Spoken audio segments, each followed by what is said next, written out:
welcome to Light TV Men News. Today, the 21st of January in the year 2026, shining the truth, changing lives.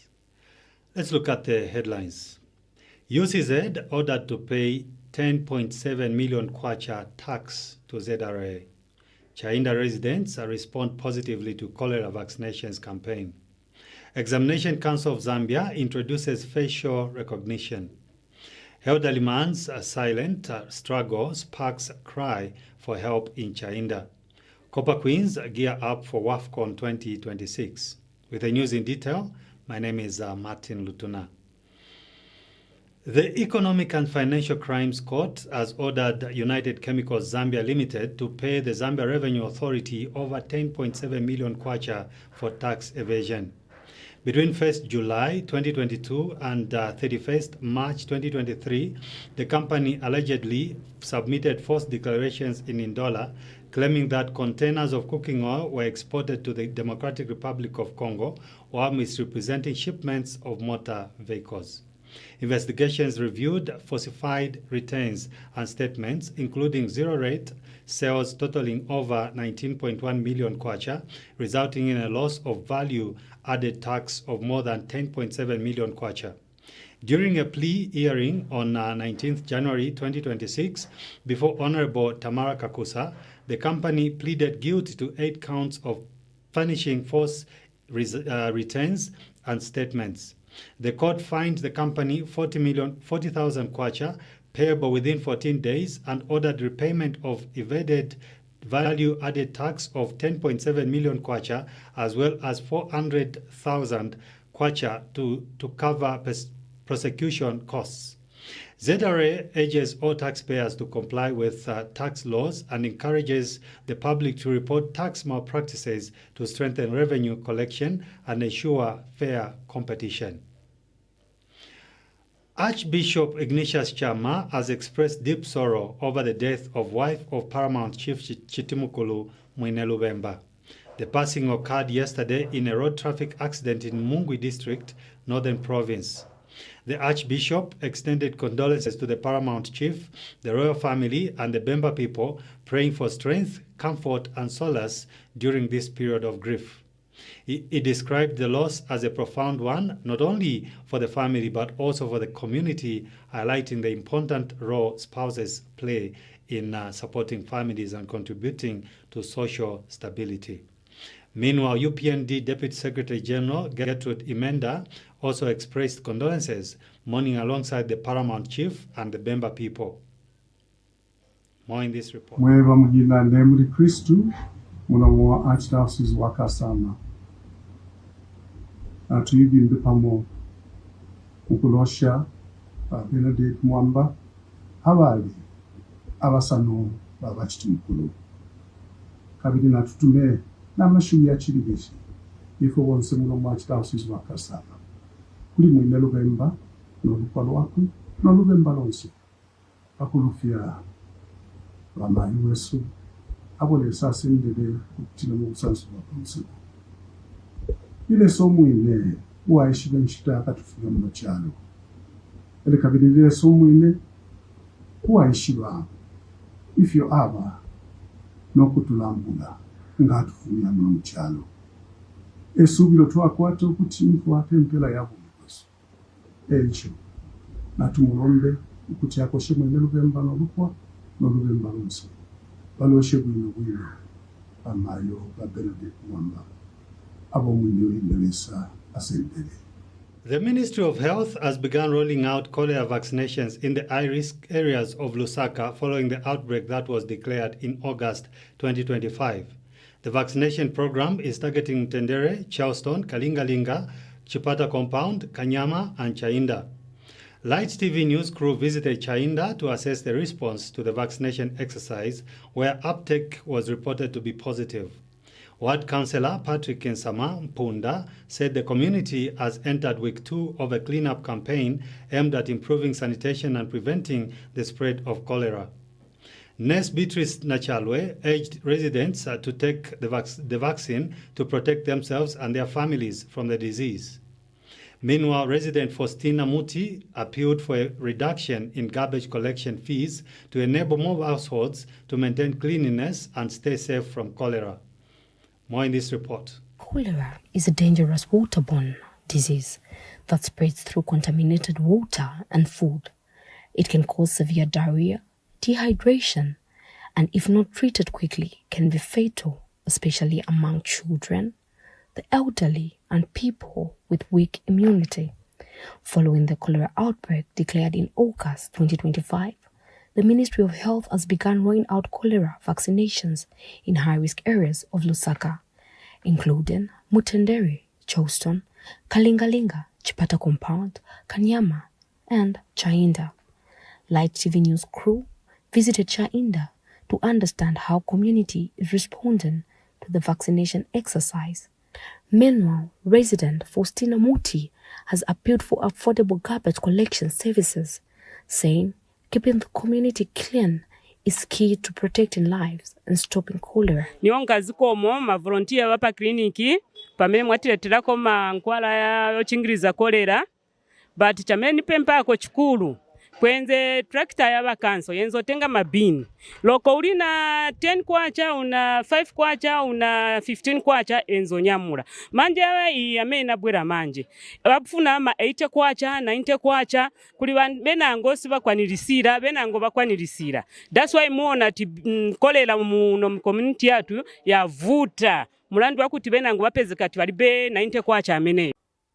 Nurse Beatrice naturally has urged the residents to take the vaccine, stressing that prevention begins with the vaccination, clean water, proper sanitation, and good hygiene. How long they'll be protected if they take the vaccine, which is 2 years.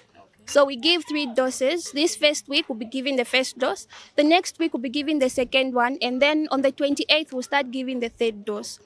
Cholera iri muno mkombo Chainda abalenwa umuti wa cholera nibali abantu abatabakwete ifumo olo auleyonsha ebaringire okunwa uli omuti abakwete ifumo nanguri uleyonsha taringire okunwa omuti uyu wa cholera.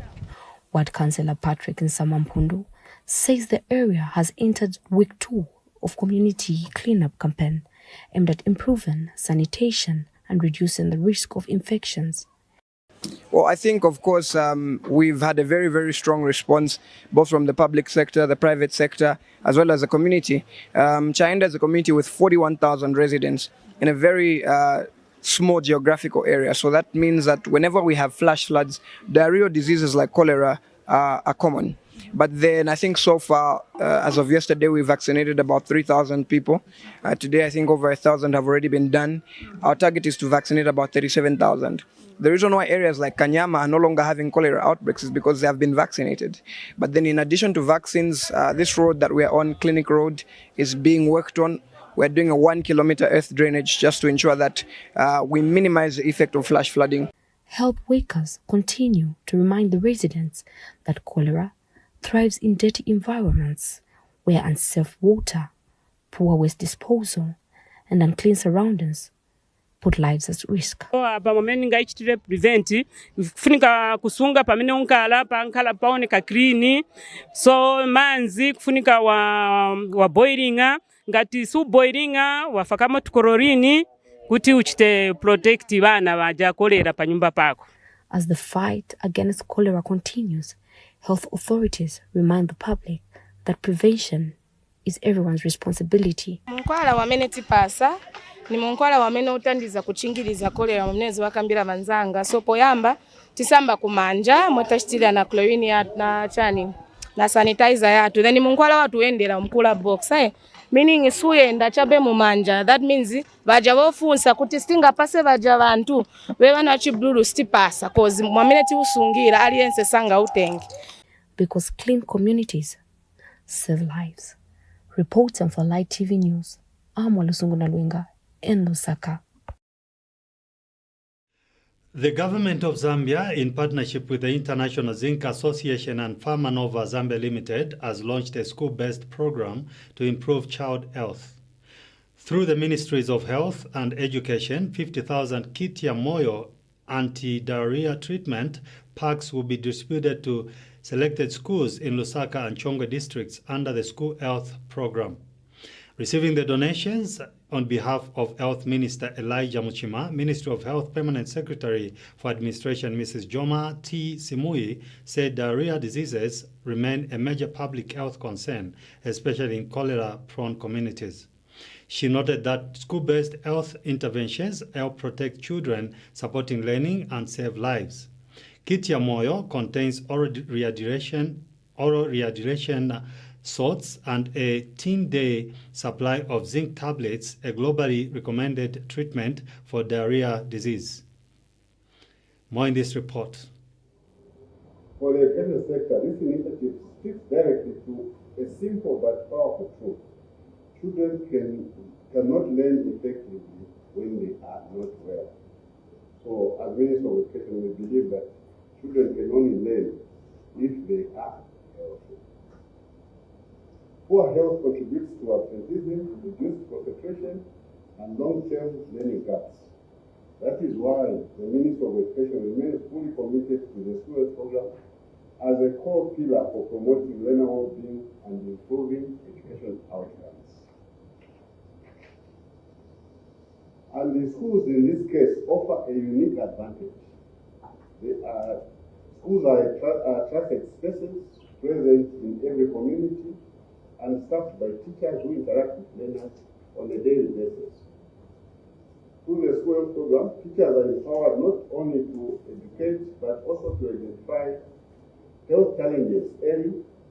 The Examination Council of Zambia has introduced facial recognition technology to curb exam malpractice and ensure results reach the rightful candidates. Under the 2026 new candidate registration system, each learner's face is now linked to their registration details and certificates. ECZ Executive Director Michael Chilala explained that the system prevents anyone from hiring a proxy to sit exams on their behalf. Chilala said the captured facial images will appear on certificates, meaning only the students who actually sat the exam can claim the results. He added that this initiative is part of ECZ's broader plan to modernize examinations, safeguard data integrity, and restore public confidence, ensuring that 99.99% of results reflect genuine candidates. The General Certificate of Education will continue under this system, while registration for GCE receipts which opened on November 10, 2025, will close on March 6, 2026. Learners are encouraged to register at any ECZ examination center. We take a break. We'll be with you on the other side. Stay tuned.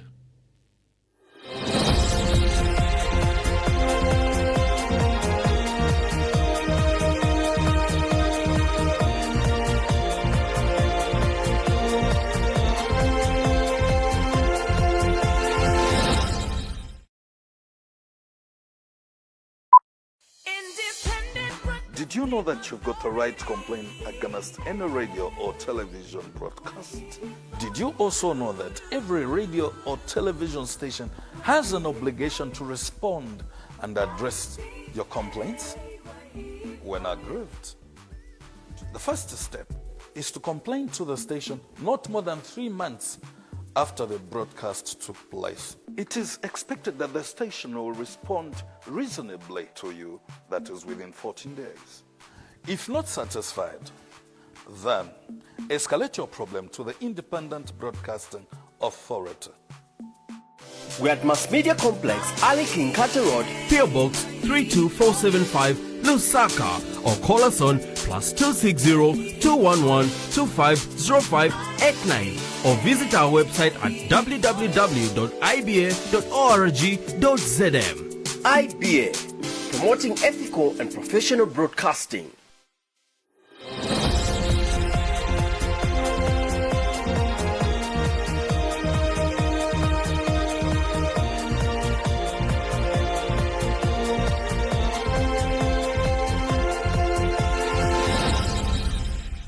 The residents of Chainda compound are appealing for urgent help for a vulnerable elderly man living alone under difficult conditions.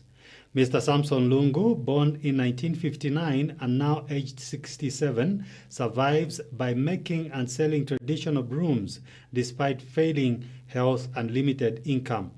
Neighbors say Mr. Lungu suffers from memory loss, difficulty speaking, and other medical challenges, often leaving him confused and at risk. At times, he is seen wandering around the community, unable to fully understand his surroundings. With no close relative to care for him, neighbors have taken responsibility for providing food, temporary shelter, and protection. The community is now calling on government to consider Mr. Lungu for the social cash transfer and cash for work programs, as well as medical support and proper accommodation.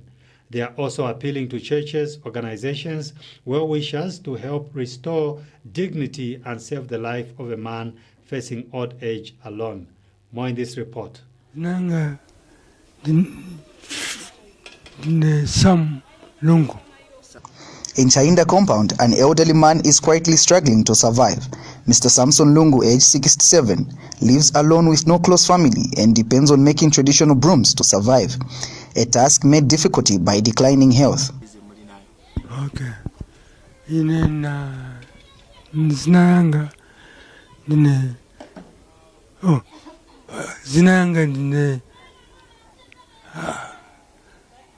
ati Zinayan, pempa ko Zinayan.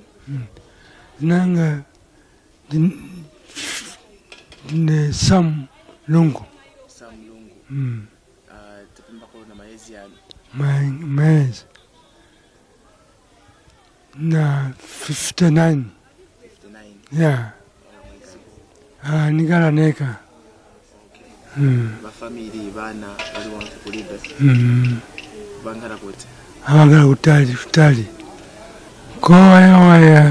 Waya kupanga tupyango so chabe nipanga so chabe.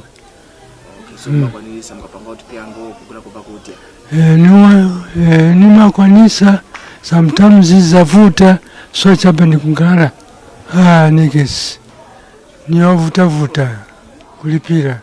So kapena ni mamanthi yangati bene wake banyu. So mmalipira zingati ebe nyumba? 59 Mmalipira zingati nyumba? Ndrama ya nyumba mtengo wa nyumba mmalipira zingati? 150. Nyumba mmalipira zingati? Mmalipira nyumba ipo mmalipira zingati? Mmalipira naswali. 500. So mmalipira 350 na.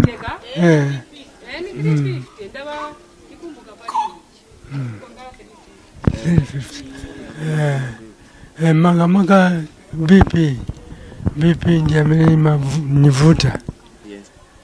Namba neka kungala so.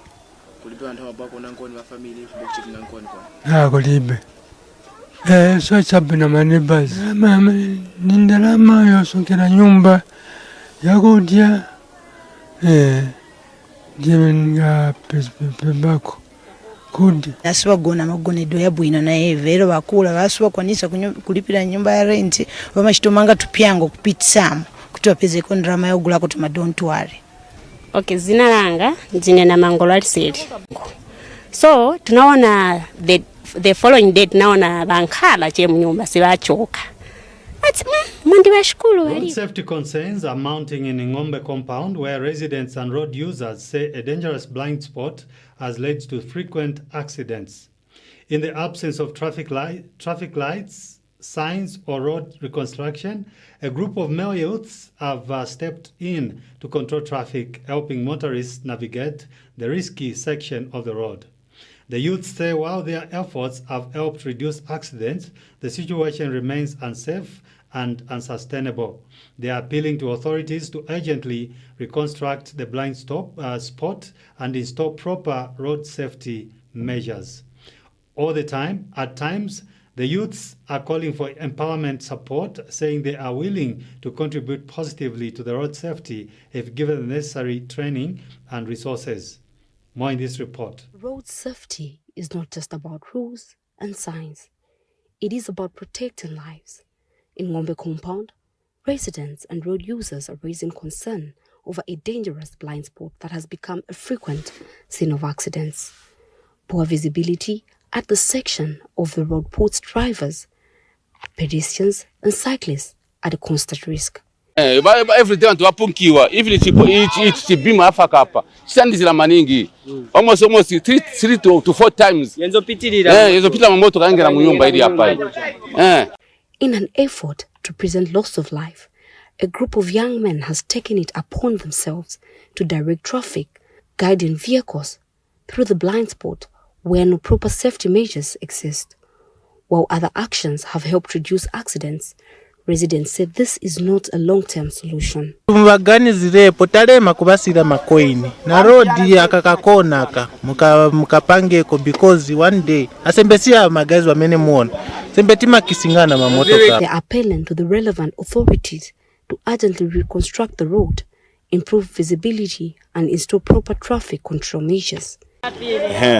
So abanyamata basenza nshito maningi kali ma drivers tisia nayi kubena ngwazi amongenera apa bena ngusibazibai so pezikati abanyamata matiyanganirako bali sako zanzichoka kukuja kuti bashitako avoid ma accident otherwise ngati si abanyamata basi ma accident ni day up so kali pezikati bena ngukungena kuti angena apa mushemushe so maziwa abanyamata ndamatiyanganira pezikati bali sako zili huku so mapezikati time pezikati ma accident bashitako avoid ma accident watandiza nyamata abanyamata timapasa kuja kuti by isevene wake so avuta so abatimangalatsiya kuti by tiganizira kuti abanyamata kuti abamweko chemanzi mo bachako shet ma nani kanto mene kuti balesako ma accident kuti ashiteko ma accident jaso. At the same time, the youths are calling for empowerment. The Rongwa Town Council has inspected flood-affected areas and is urging the public to exercise caution. On 20th January 2026, Council Secretary Mr. Grayson Sakala led an assessment team, including the Director of Livestock and Fisheries, Mr. Ankolwe Bonwell, Director of Engineering, Mr. Mainda Mdenda, Environmental Planner, Mrs. Esther Matakala, and Assistant Director of Health, Ms. Bettina Mtonga. The inspection comes amid high rainfall that has caused the Luangwa River to burst its banks, flooding key areas including the main D145 access road near Zesco and the Boma Market, the fish market at the river confluence, and communities around Kakaro. The team also explored establishing alternative detours to maintain public access and reviewed safety concerns, particularly the increased presence of crocodiles in flooded areas, which pose a serious risk to residents. The council is advising the public to avoid crossing flooded or shallow waters, stay away from the water bodies, and exercise extreme caution. Monitoring of the situation will continue and further updates will be provided as necessary. The government in Eastern Province has reviewed that 279,486 people were currently benefiting from the Food Security Program. This was announced when Eastern Province Permanent Secretary, represented by Deputy Permanent Secretary Lewis Mwape, handed over 2 Land Cruiser vehicles and about 15 motorbikes in Chipata yesterday. The vehicles are designed are designated for Chipata and Lundazi districts, while the motorbikes will serve other districts. Dr. Mwape said the new transport will help identify vulnerable people in need of government support, especially in the province's remotest areas. District Community Development Officers Beatrice Piri and Chimuka Chongo added that the vehicles and motorbikes will improve access across difficult terrains for more efficient service delivery. More in this report. By next Wednesday, I will come back. Sometimes ila bani risky abantu bakabola na ora bekala bali rolela bale mona mira inovoshit. So please make sure that you clear the people. We'll take a set of commercials. I'll be right back with you on the other side. Stay tuned.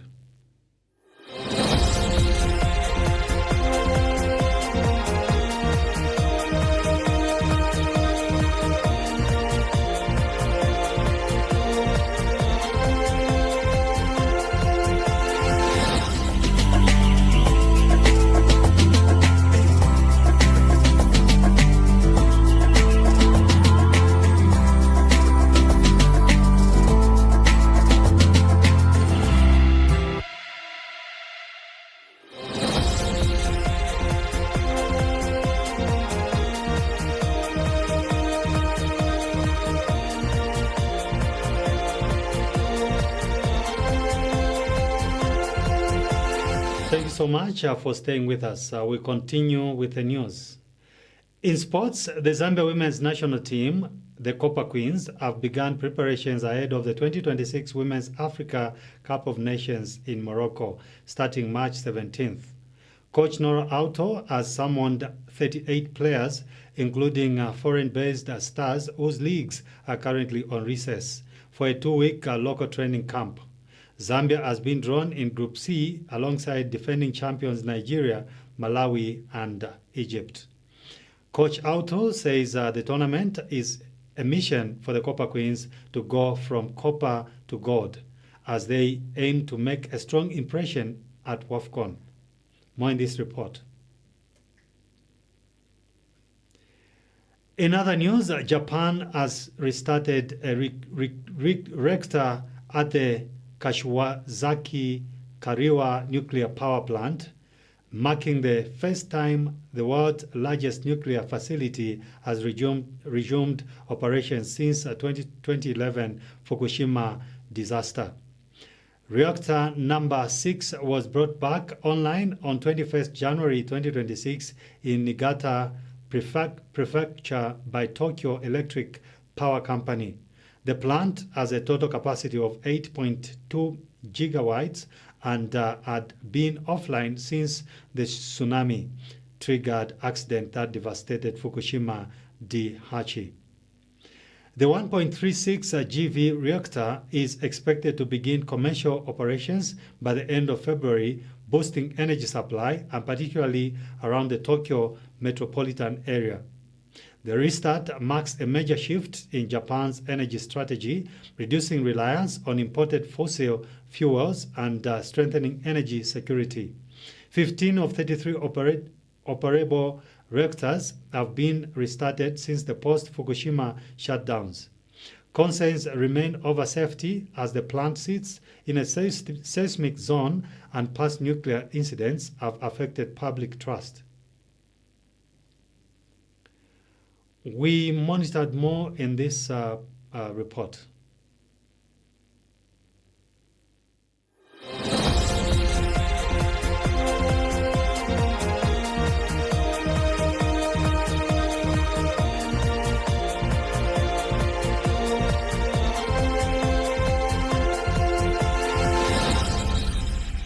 That note brings us to the end of the main news. Before we go, a recap of the headlines.